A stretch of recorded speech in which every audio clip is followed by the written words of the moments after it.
Welcome to my short 5 minutes or less review of The Evil Within. The Evil Within is a third-person psychological survival horror video game created by Tango Gameworks. There's a big reason why this game was heavily anticipated, and that was because the project lead featured none other than the main man who coined survival horror itself, Shinji Mikami. We'll begin with the gameplay, which finds you trapped in highly dangerous scenarios to which basic fundamentals apply. You'll use Sebastian to evade, solve various environmental puzzles, or engage in scripted action sequences for a decent bulk of the game. Survival horror themes are front row and center, so this design complements the players who have to be cunning and stealthy at these particular pinpoint moments where the ammunition is at an all-time low. There's criticisms to be had, however. The game gets really action heavy to the point where survival horror becomes irrelevant. There are spots where the enemy artificial intelligence starts lacking, to points where they start being blind as sin, where you can waltz right past them in plain sight. The aiming on some of the guns has this weird pain wobble. It's hilarious that it can't be fixed since the game lacks the proper ability for you to steady this aim while crouched.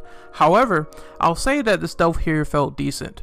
The puzzles had some interesting concepts behind them. The action does shine in the game with the assortment of weapons, attacks, and implementation of traps sprinkled in the environment.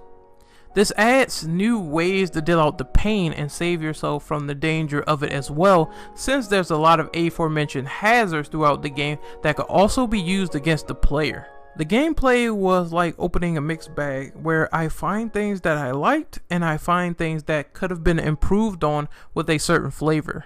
The narrative tries to run with this psychological things aren't what they seem kick for a majority of the plot, and it just doesn't come off as compelling or meaningful. The protagonist is just a cardboard cutout good guy detective who isn't interesting in the game, but he has a lot more untold mysteries behind him in the form of journals. The same goes for Ruvik's ultimate plan, which was oddly left for us to interpret in the core story. The further it goes, it just gets way too convoluted for its own good, which is a shame because if the plot was a lot more coherent, if it would have added with the layer of mystery while being a bit clear as to what was going on, I would actually be invested in the story, but right now we just have a cluster of things that doesn't drive its way to a satisfying resolution. Even after playing some of the DLC, you'll be left with more questions than answers. The graphics, at least on the PS4 version, does stand out with some features. It certainly doesn't look as ugly as it probably is compared to the last gen versions. The dark atmosphere and the way the art style was crafted into the overall look of the game will have some memorable moments about The Evil Within. The environment looks nice on the id Tech 5 engine, however the game does seem to have some bizarre looking textures in most places, and the animation does feel stiff in unison. There's also some disappointment in regards to performance, as the game is liable to dip at a sub 30 FPS on small occasions when a horde is on screen or some actions are performed, which creates more problems than it solves. The music has a rich sense of classic, urgent, and nothing blaring at your ear at all at points during some of the game's most creepiest set pieces.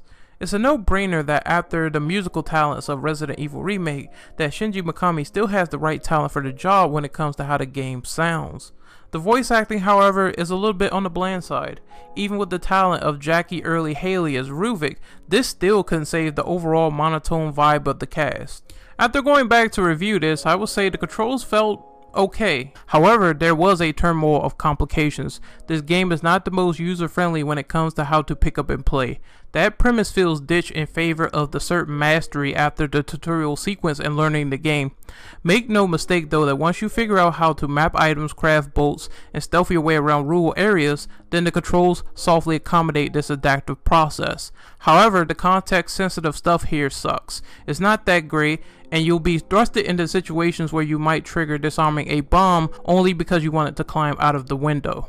The Evil Within can be enjoyable, however it's a game that has a lot of rough edges that you need to get around. It's almost an example of how a possible sequel could flesh out some of the more formulaic problems while re-establishing on the things that work. I wouldn't recommend this higher than $30, but if you can manage to pick up a cheap copy at about $20, you can find collectibles, extra weapons, New Game Plus, and a 15-hour campaign as a good chunk of the replay value to get your hands on. I give The Evil Within a letter grade of a C+.